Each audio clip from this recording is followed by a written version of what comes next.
Dear students, let us continue our study of forensic chemistry and explosive paper in this module, which will deal with management of arson cases. And in the previous modules, you have already become familiar with what is arson. We have also studied about the details of the fire, the elements, the fire triangle, and also in the previous modules we have seen that how the analysis of arson exhibits is done by instrumental methods. And we have learned that before conducting the instrumental examination, the exhibit must be extracted and distilled. And we have learned that extraction is done by solvent extraction method and followed by analysis is done by gas chromatography. And we have learned the various essential components which are involved in the gas chromatography and the various experimental conditions. So, let us continue our study regarding the arson cases, and in this module, as I told you, we will be dealing with management of arson cases. So, if you look at the learning outcomes, after studying this module, you shall be able to know how to perform an effective arson crime scene management. You shall also be able to become familiar with the occupational standards and protocols which are used during the arson crime scene management. You shall be able to know what are the different activities associated with case management of such type and what are the management functions during such investigation. So, let us begin with the occupational standard for crime scene management which deal with arson cases. Effective investigation of arson case is meticulously associated with successful crime scene management which embraces preservation of crime scene and evidence collections with a high level of precision. In order to establish the crime in court, patience, care and calculative effort is required. Due to modernizations in criminal activities, in court also the supervisor requires to plan out accordingly regarding the precautions and strategies that are needed to be taken care of before proceedings to the scene of crime for collection of evidence. So, you have to really search for the evidence in a very systematic manner.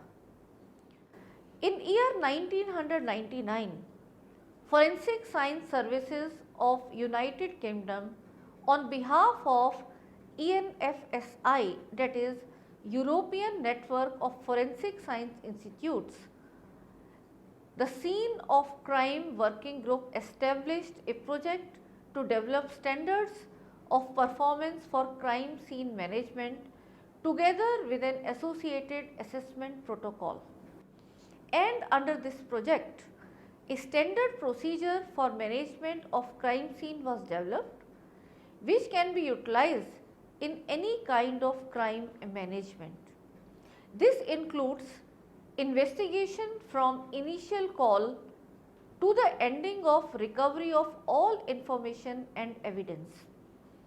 The standards do not cover the management of subsequent laboratory examination or court presentation. So, this you should keep in mind. Since the main purpose of the standards is to ensure that practitioners achieve the standard in their work, it is very important that they are written in a way which will support this. It is also important to present non-dictated manner of individual in organizing the task, ensuring that all of the different ways of doing a job are valid and systems must be in place to ensure this is so. The guidelines for crime scene management are as follows. So, first of them is the standards and the assessment protocol. Dear students, When we say the standards, which are often called as occupational standards, they are structured using a model that identifies the separate areas of work activity that are covered by the standards. Another thing is that it sets down the measures of performance, and these are the statements of what a competent person would be expected to demonstrate within each work activity. And they describe through a range of statements the parameters and conditions under which the work activity will be carried out. And it sets out the underpinning knowledge and understanding that would be expected of a competent individual undertaking this activity. The standards also give guidance on what evidence of performance is required to prove competence. This is given under evidence requirements. The standards also offer some suggestions as to likely sources of evidence of competence described under the assessment guidance. So, the working group identified the following activities associated with the crime scene management. And what are these activities? Number 1, that is assessment of requirements. Number 2, agreeing a scene examination strategy. Third is deployment of resources. Fourth is monitor the recovery of evidence. Fifth is monitor the packaging and storing of evidence. Sixth, or the next one, is provide and maintain information and communication system. Next being monitor and maintain health and safety. Eighth point is manage and respond to welfare needs of personnel. Ninth, ensure documentation is complete and produce the closing report. And 10th is that maintain knowledge of trends and developments. So, after this, let us go to the management of arson cases. The priorities of an incident commander at a fatal fire scene are the same as in any fire scene, and that is preservation of life, which is the foremost important thing, then fire extinguishment, and then preservation of evidence. Upon arrival, all victims should have their vital signs examined. If it is questionable whether a victim is alive, life support procedures should begin immediately.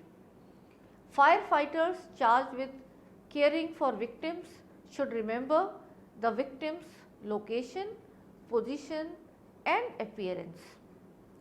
Firefighters should move the deceased victims if their bodies are in close proximity to the fire and at risk for further damage. If the body is not in danger of being damaged, then it should be not touched and left alone as such.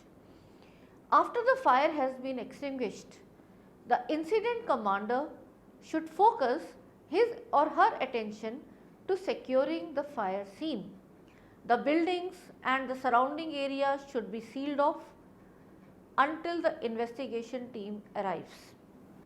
If overall procedures are necessary, they should be performed with utmost care and effort so that not to destroy any evidence. Firefighters and the incident commander should remain at the scene to be interviewed by the investigators.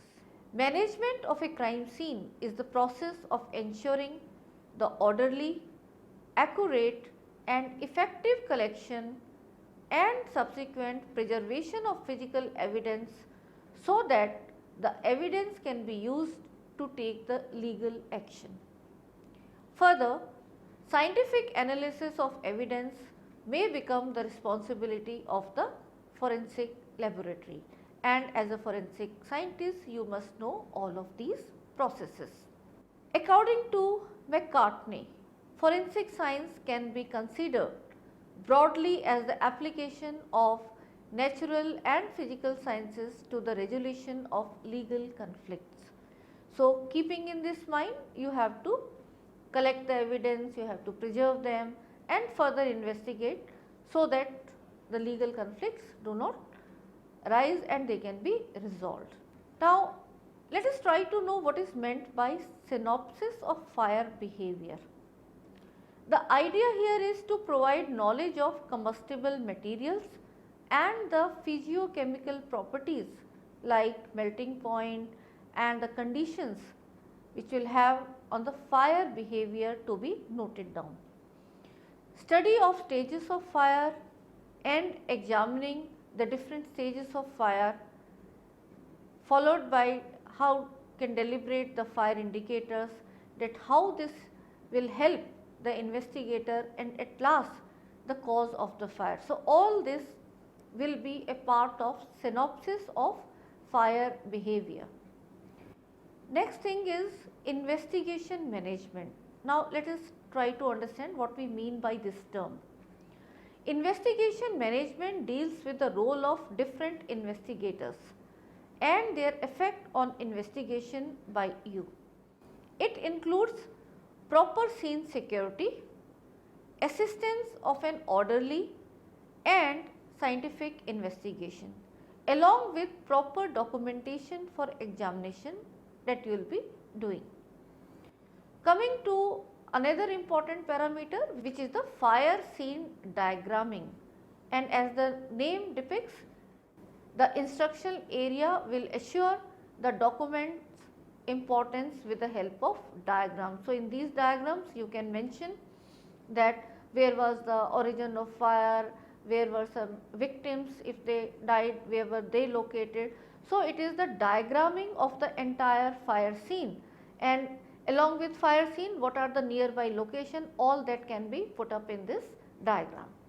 Pyromaniacs, arsonist, if we look what these terms mean, it involves the examine of causes and features of several fire setters.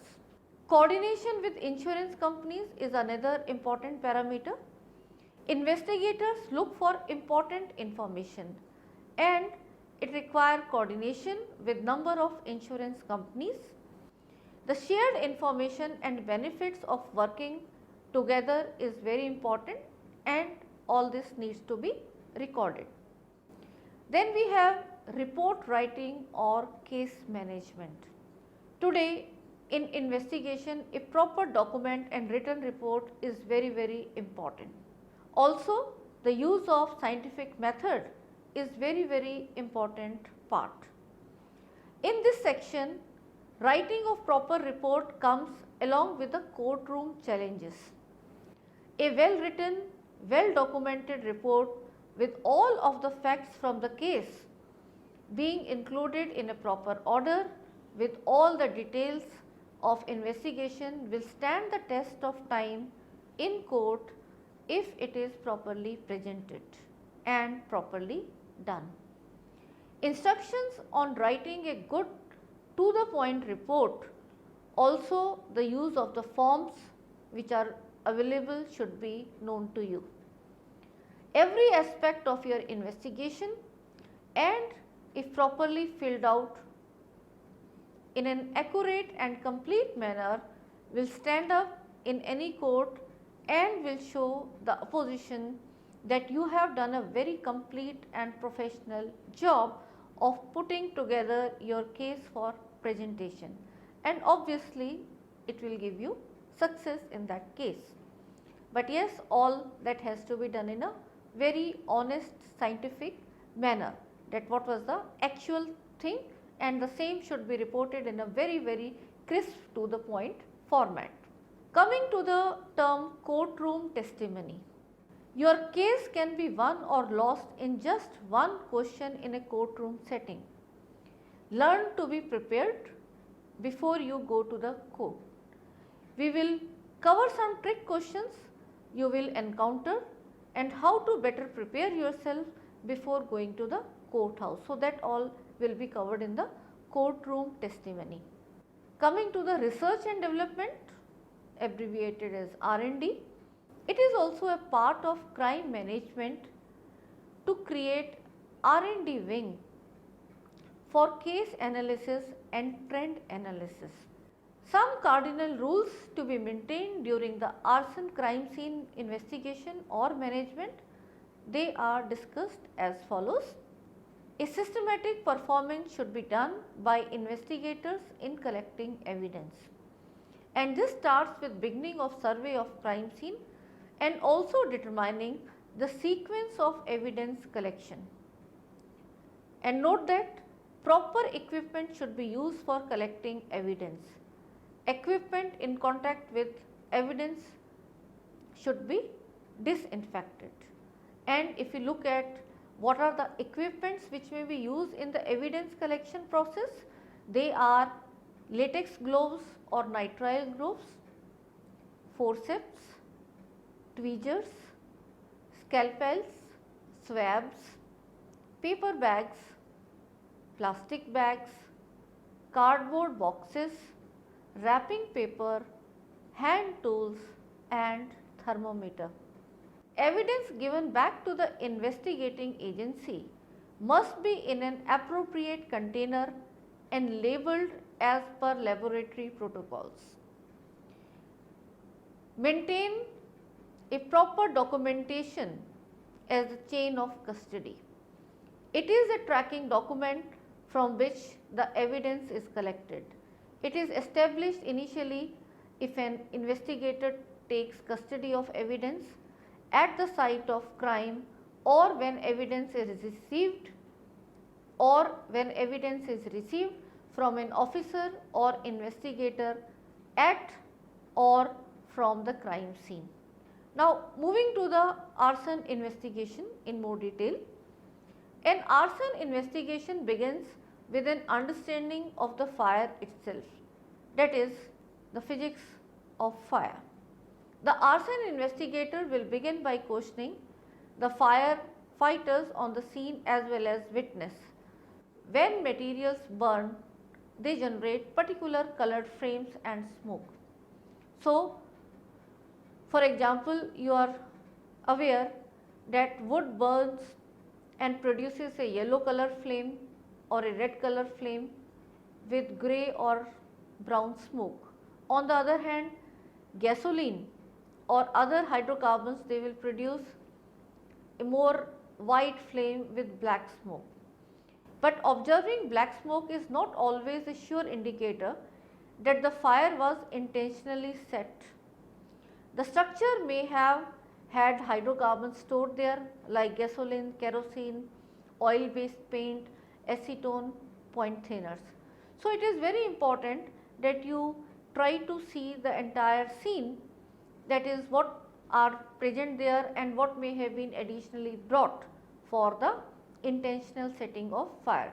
So, then you will be able to find out whether it is the intentional setting or it is the accidental fire.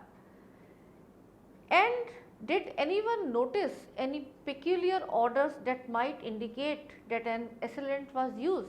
So, this can be a question you can ask to the firefighters or the witness who were there.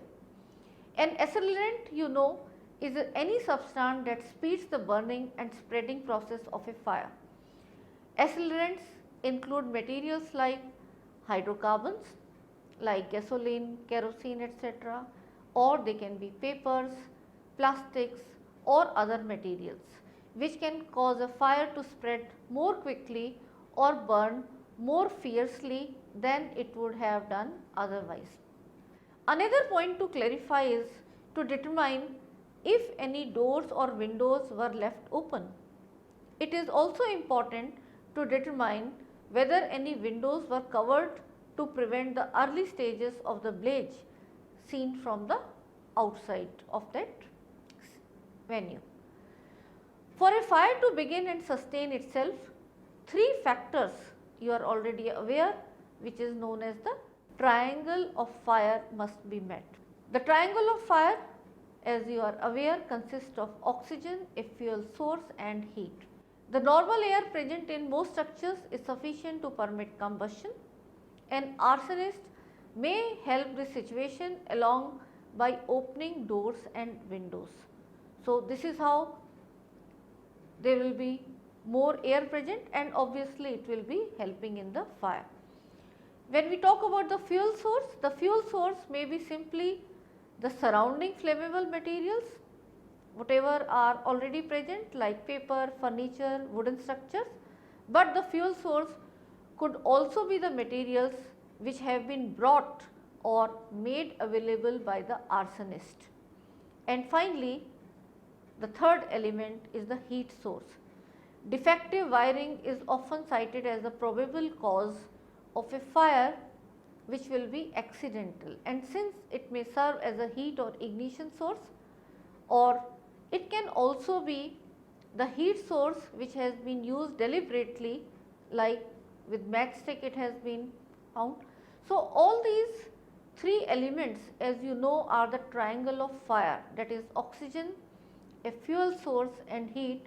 And in the management of such cases, you should try to find out whether these three were present normally at the scene, or there was a deliberate addition which has been done, and that would be the intentional fire in that case if it is added from external. So, that will be a very important clue.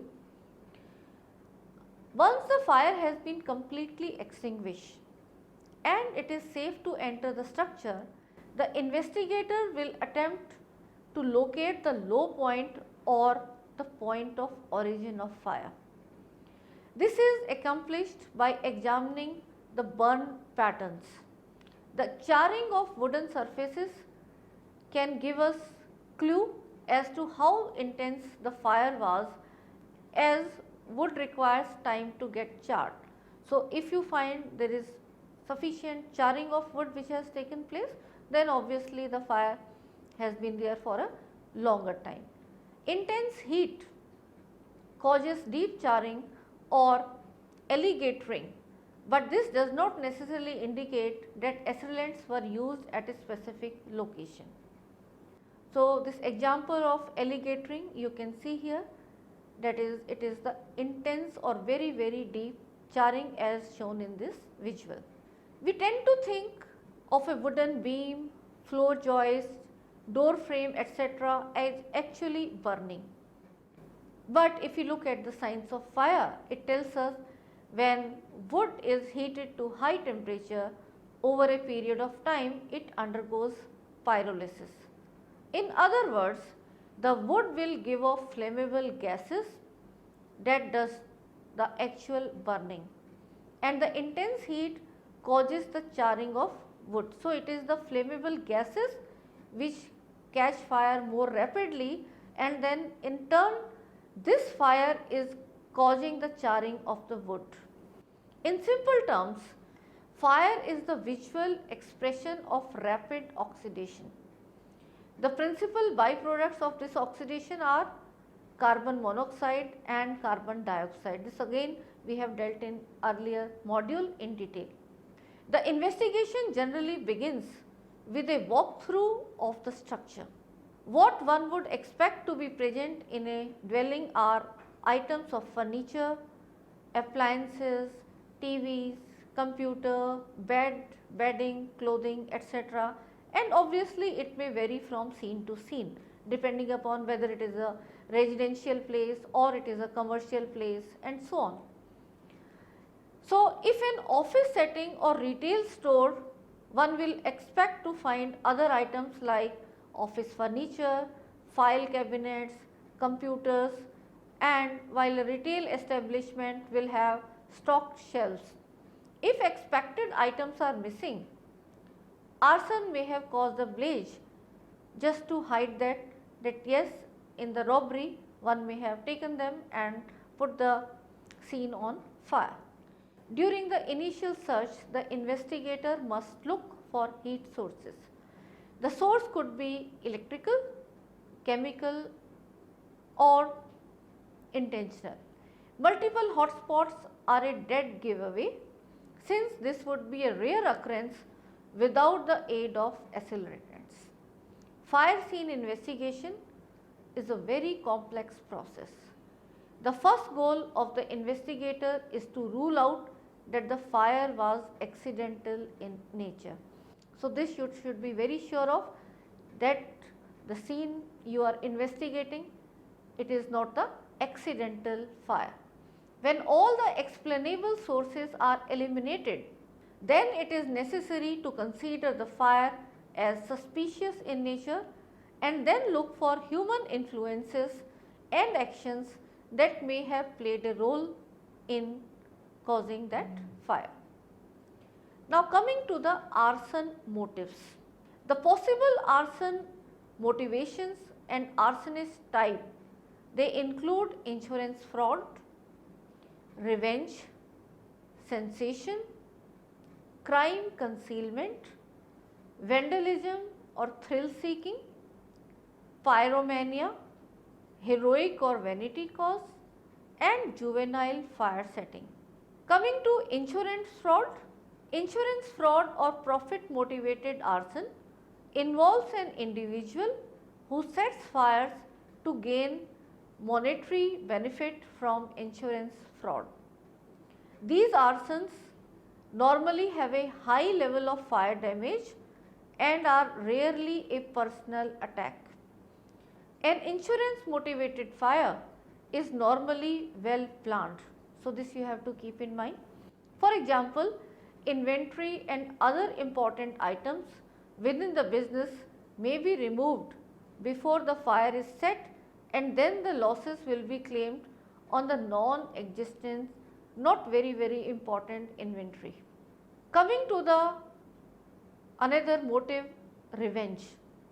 The revenge arsonist will normally target an individual or place with which the arsonist has a personal connection. These fire setters include jilted lovers, disgruntled employees, or individuals who feel that they have been cheated or abused. Revenge is one of the easiest motives to pick out. Normally, you have incidents leading up to the fire that are pretty well known. So, that is how you will be able to know that it is a fire in revenge which has been set. Coming to another motive is sensation. Political and terrorist groups, they are classified as sensation arsonists. That is, the sensation arsonist is well aware of his intentions. Today, the so-called eco-terrorists are targeting lumber companies, commercial livestock facilities, that is poultry and fur, property developers, sky lodges, and even university facilities engaged in agricultural research with incendiary device attacks. These arsonists are extremely unpredictable and are capable of causing serious property damage, and mind it, they have very little regard for the safety of innocent bystanders. So, this is what is the sensation type of arsonist which are there. Then crime concealment. Individually, if you look at the crime concealment motive, some individuals may set fires to conceal another crime by destroying the physical evidence or divert the attention from another crime. These fires are usually started with materials which are found at the scene to destroy as much as evidence possible. Like if there has been some murder which has been done, they will try to burn the entire thing and seem that yes, it is not murder, but it is a suicide or it is the accidental fire due to which the person has died, and so on. But yes, as a forensic scientist, you are already familiar with some, and more knowledge will be given to you, and you can do the scientific analysis and come out to the fact that yes, whether it was the murder or it was the accidental fire. The next thing is the thrill seeking or vandalism. The thrill seeker or vandal fire setter is normally an adolescent. These fires are generally set by a group rather than an individual. Fires of this nature are usually impulsive, that is, they are not pre-planned. The individuals involved have a tendency to remain at the scene to watch the fire department extinguish the fire. So, this is another thing that you should be aware. Coming to the pyromania, the fire setting actions of the pyromaniac are almost always random acts of arson. These individuals actually have psychological problems. There is some thought that there is a correlation between fire setting and sexual arousal or fulfillment, but most evidence is purely anecdotal. The seminal study of fire setters conducted by Lewis and Yarnall in 1951 have found only a few fire setters who specifically use fire setting for sexual gratification. So, pyromania, you can understand that it is done by those persons who have some psychological problems, and as a part of that they will be creating fire. The next type of arsonist may be, the reason may be heroic or vanity. The hero or vanity arsonist may be a wannabe firefighter or police officer or even an actual frustrated career or volunteer firefighter even. This person is normally civic minded but is characteristically immature, inadequate and an underachiever. This individual sets fires in an attempt to win praise and social recognition for his alertness and heroism. Coming to the juvenile arsonist, juvenile fire setters are often socially inept and they come from broken homes, having learning disabilities and are hyperactive. Juvenile fire setters are prone to a higher than average number of accidents that result in physical injury and display a higher level of risk taking. They will also display defiant, angry behavior, they will lack emotional depth and exhibit antisocial behavior. So, all are the clues that will be helping you in finding out that yes, he or she is the juvenile fire setter. There are three subgroups of juvenile fire setters. Children under age 9 usually set fire in their family's home. Children between ages of 9 and 12, usually they set schools fires for taking some sort of revenge. And children between the ages 13 and 17, they usually set fire to vacant buildings. Juvenile fire setting has been seriously underestimated in past years, most probably because families and social welfare workers did not report many incidents. But now it is very clear that the arsons cleared by arrest each year in United States, for example, involve a large percentage of suspects under the age of 18 who are involved as juvenile arsonists. In reviewing the categories of fire setters and their motivations, the question arises whether these distinct groups share some common characteristics or not. It appears that individuals of certain ages and characteristics are more inclined to become fire setters. Fire setters tend to be young, white males aged 15 to 25 who will exhibit underlying anger and have a history of drug or alcohol abuse. Such persons frequently come from a father absent or mother dominated environment. Arsonists generally lack the skills to address problems of life in general. In addition, they typically perform poorly at work, in personal relationship and in school.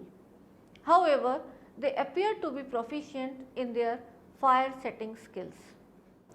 An interesting characteristic of arsonists is the unsophisticated methods they use in setting fires. Except for sensation arsonists who may use sophisticated incendiary devices, most arsonists will use available materials that are found on scene, including matches, paper, gasoline. In addition, it appears that an arsonist usually tends to start a fire in his or her local area. Most fires are set within a radius of 2 miles or less from the residence of the arsonist. Almost all the arsons were committed in areas with which the serial arsonist was acquainted. Few owned vehicles and most set fires in their own state, town or neighborhood.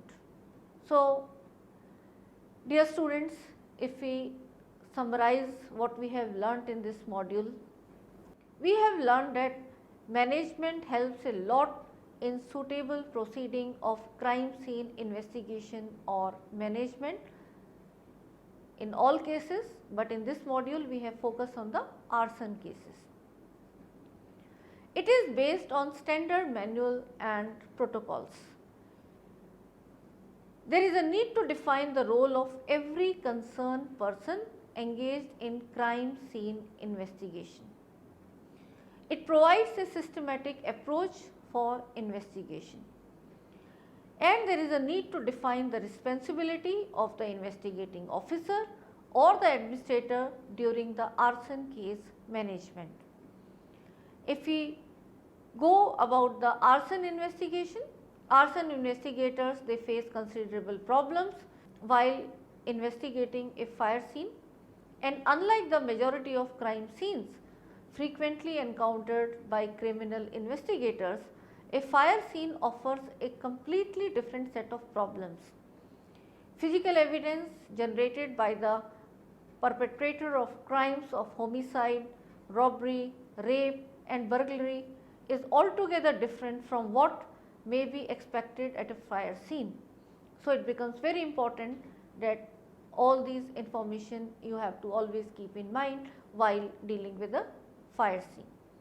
Most of the physical evidence generated by the arsonist is often consumed by the fire.